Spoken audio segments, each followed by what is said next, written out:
The doctor who created Bill O'Reilly's new diet says skip the hamburger rolls and pasta salad at your Labor Day cookout. Dr. William Davis is a cardiologist and author of the best-selling book, Wheat Belly, Lose the Wheat, Lose the Weight, and Find Your Path Back to Health. Doctor, good morning. Good morning. Happy Labor Day. You too. Why, in your estimation, is wheat so bad? It's not wheat. It's an 18-inch tall plant created by genetics research in the 60s and 70s. This thing has many new features nobody told you about, such as there's a new protein in this thing called gliadin. We're not talking about gluten, so I'm not addressing the people who have gluten sensitivities and celiac disease. I'm talking about everybody else, because everybody else is susceptible, for instance, to the gliadin protein that is an opiate. This thing binds to the opiate receptors in your brain, and in most people stimulates appetite, such that you and I consume, on average, 440 more calories per day, 365 days per year. I bet you're hungry right now. I'm always hungry right now. We did just the bagels on the front of the book here do look appetizing. That said, so it's not necessarily the wheat. It's the kind of wheat that we're eating. That's right. It's not the wheat that Mom had. It's not the wheat that Grandma had.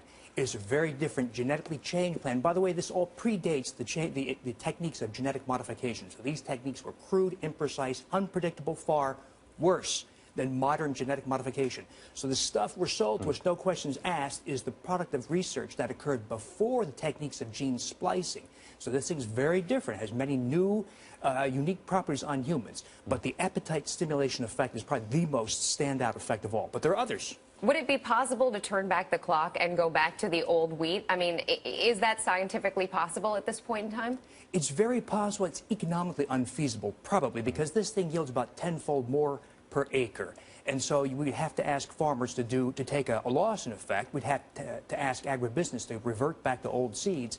They can do it. They probably won't do it. Now, we have sparked a movement, and we are having a lot of people. They're having record drops in sales because of this, because so many people. I think what's driving this is the tidal wave of change. If 3 people lost 8 pounds, well, big deal. This thing just dies and fizzles, right? But we're seeing hundreds of thousands of people losing 30, 80, 150 pounds, diabetics becoming no longer diabetic, people with arthritis having dramatic relief, people losing their legs swelling, acid reflux, irritable bowel syndrome, depression, on and on and on, every day. So here's the question. If people want to start eating healthier today, then, and they can't afford to go to a specialty store, they can't afford to manufacture their own wheat, what do they start doing right now?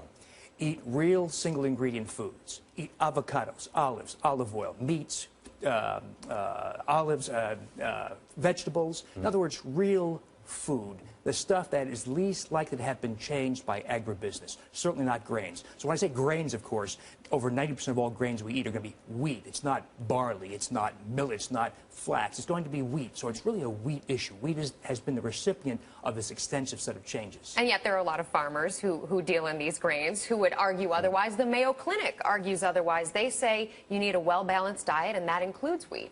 That's right, because all that literature says if you replace something bad, white and rich flour products, with something less bad, whole grains, and there's an apparent health benefit, let's eat a whole bunch less bad things. So I take Tareyton unfiltered cigarettes replaced with Salem filtered cigarettes. You should smoke Salems. That is the logic of nutrition. It is a flawed, deeply flawed logic. What if we take the next step and say, let's eliminate all grains? What happens then? Particularly eliminate this modern thing created by genetics research called semi-dwarf wheat. That's when you see not improvements in health, that's when you see transformations in health. You gave me a weird look when I said I had a whole wheat bagel this morning. Well, you're working, and you got away with it. I was trying to fire up before the broadcast, but that, generally speaking, even the whole wheat, just to reiterate, you're saying is a bad idea. It's a very bad idea. In fact, I'll say modern wheat is a perfect chronic poison. It causes diabetes, it causes inflammation, it causes heart disease, it causes high blood pressure. Just because whole grains are less harmful than white flour does not make it a good thing. So we've got to use a whole new brand of clear logic on this. If we eliminate grains, eliminate wheat really, specifically semi-dwarf, high-yield wheat, that's when we see transformations. That's when you see all the diabetics get rid of their drugs. That's when you see people with rheumatoid arthritis throwing away all their drugs for joint pain. That's where you see high cholesterol going away. You see incredible transformations in health.